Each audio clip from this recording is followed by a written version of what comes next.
Hello everyone. So today we will be looking at the specific SAT math problem. This requires knowledge of exponential laws and basic algebra. So if 2 to the x plus 3 minus 2 to the x equal k times 2 to the x, what is the value of k? So before we start doing this problem, I want you guys to try it on your own.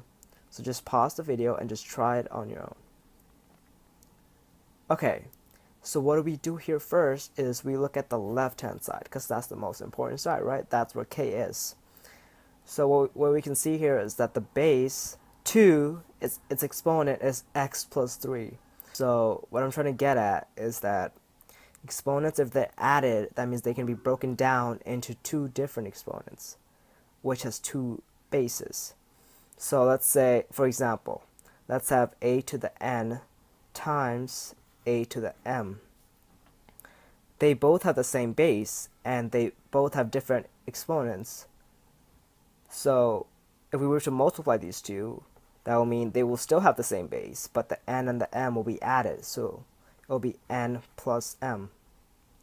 And this applies to this situation here. We have 2 to the x plus 3, but now we're just going to do the reverse process. So this can be broken down into 2 to the x times 2 to the 3. You can see that 2 and 2 are the same base, and these are different exponents. And if you were to multiply them, you will get this. So let's put this back into the equation. 2 to the x times 2 to the 3 minus 2 to the x equal k times 2 to the x. Now what we want to do is apply the distributive property. So I'm pretty sure you guys know what the distributive property is. So this is how it goes. You keep the 2, since the left hand side have all bases as 2, you can keep the 2 here, and since you're multiplying x times 3, you can keep the x. And then you put open parentheses, and then you place 2 times 3. And if you were to do 2 to the x times 2 to the 3, you will get this, right? So we're doing good so far. And then you put down a subtraction sign, and you put 1.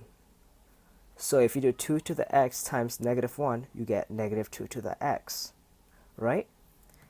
And then you just close it.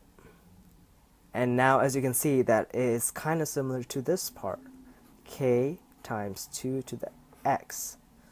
So what do we see? Something that's similar on both sides. We see that 2 to the x and 2 to the x are both similar, right? So that must mean that k is equal to 2 to the third minus 1, because k is being multiplied by 2 to the x, and 2 to the x is being multiplied by this. So k is 2 to the third minus 1. And we can further simplify this, which will be k equals 2 times 2 times 2 is 8, and then minus 1, k equals 7. So from all of this, we can say that k equals 7. So you just needed to know this law, which is the product law. So if there's two bases that are similar and they have different exponents, you can add them, and you can apply to this equation here. And you just needed to know the distributive property, and that's how you would arrive at this answer, k equals 7. And thank you for watching, and if you have any questions, just comment down below.